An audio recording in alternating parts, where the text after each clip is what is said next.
بسم اللہ الرحمن الرحیم۔ السلام علیکم، میں حمزہ مان آپ کو ہمارے یوٹیوب چینل اور فیس بک پیج پر خوش آمدید۔ ناظرین اکرام، آج کچھ اہم خبریں آپ سے شیئر کرنی ہیں۔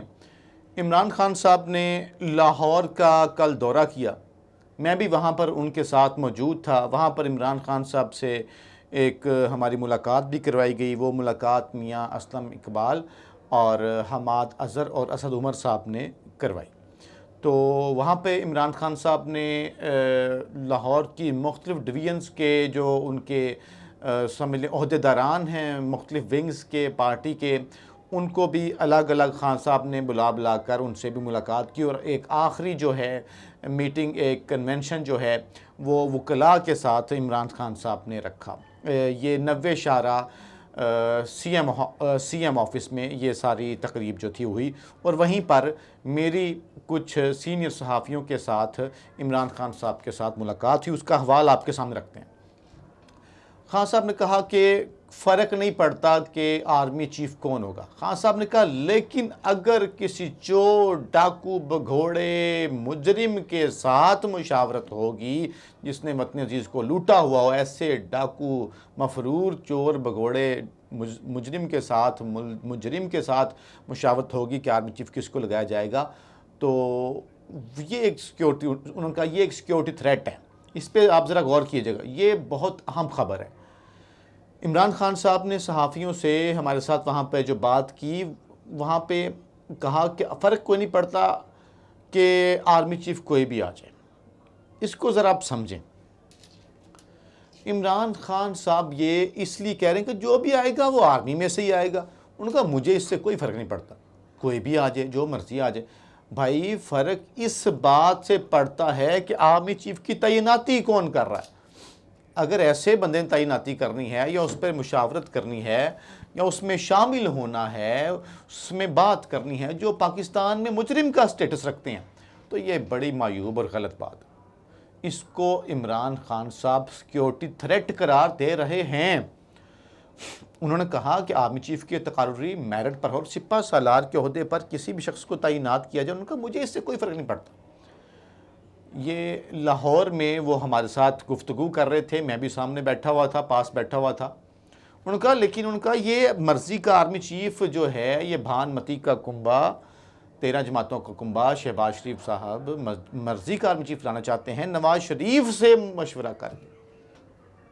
یہ کیسے آرمی چیف کا فیصلہ کر سکتے ہیں؟ اس جملے کو ساتھ ملا کر دیکھا جائے تو عمران خان صاحب کا موقف وہ یہ جو پہلے دن سے تھا، وہ بڑا کرسٹل کلیئر ہے۔ سائفر کے بارے میں عمران خان صاحب نے کچھ باتیں کی۔ انہوں نے کہا مجھے کچھ ڈر نہیں ہے کہ سائفر کہیں چوری نہیں ہوا۔ اس کی ماسٹر جو اس کی دستاویزات ہیں وہ دفتر خارجہ میں ہوتی ہیں۔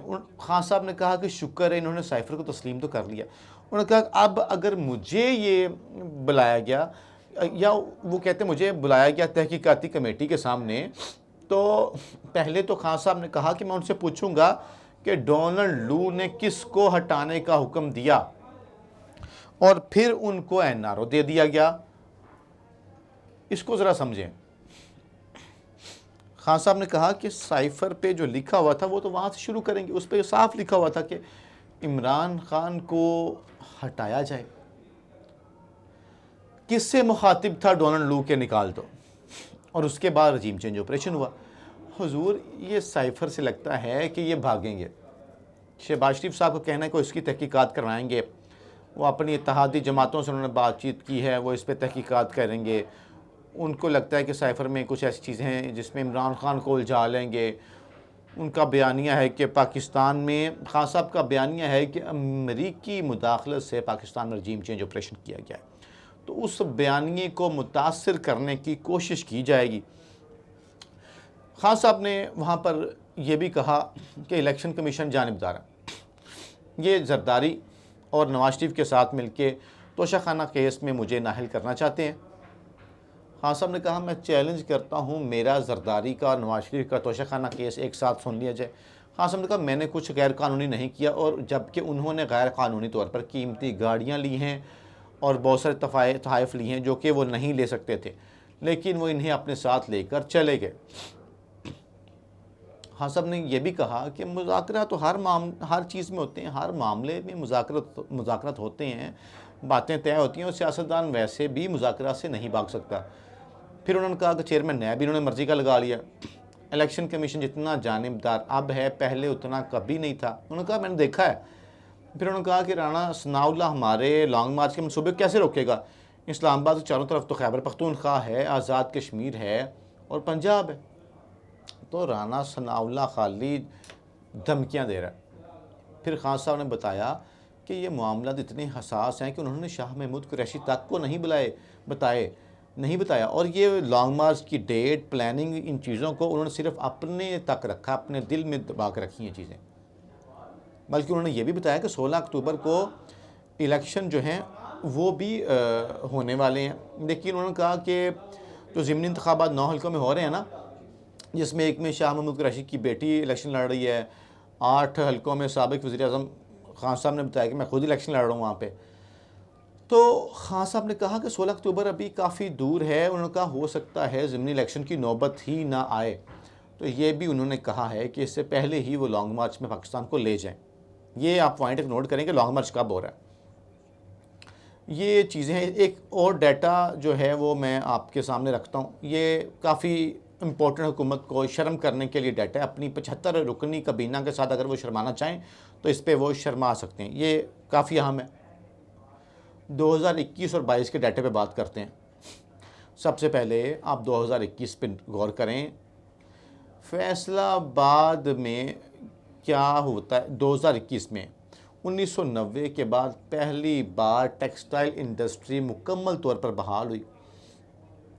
1990 کے بعد، یعنی کہ یہ خبر ہے 2021 کی، تو 31 سال کے بعد ٹیکسٹائل کی جو پوری انڈسٹری ہے فیصل آباد کی، پہلی مرتبہ مکمل طور پر وہ بحال ہوتی ہے 1990 کے بعد۔ اگلی خبر اس کے ساتھ ہی لگی ہوئی ہے، وہ یہ ہے کہ ٹیکسٹائل سیکٹر کے کام میں تیزی جو ہے اس میں نہیں آئی، اور 2 لاکھ اس ٹائم تیزی آئی، 2 لاکھ مزدوروں کی کمی کا سامنا تھا۔ پہلے ملازمت ملتی نہیں تھی ٹیکسٹائل میں، اور خان صاحب کے دور میں 2 لاکھ مزدوروں کی کمی تھی، اتنا زیادہ کام ماشاءاللہ بڑھ گیا تھا، اور 50,000 جو بند پاور لومز تھیں وہ دوبارہ چل پڑی، اور 30,000 لگنے کا مزید جو تیاریاں تھیں وہ جاری تھی۔ یہ عمران خان صاحب کے دور میں 2021 میں ہو رہا تھا۔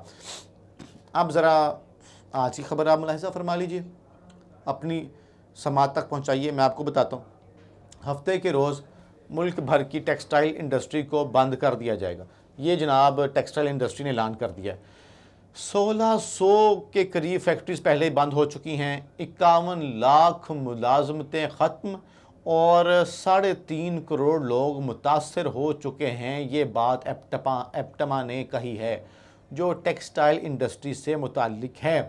آل پاکستان ٹیکسٹائل ملز ایسوسی ایشن کا ملک بھر میں فیکٹریز بند کرنے کا فیصلہ، جو حالت اس امپورٹڈ سرکار نے کر دی ہے۔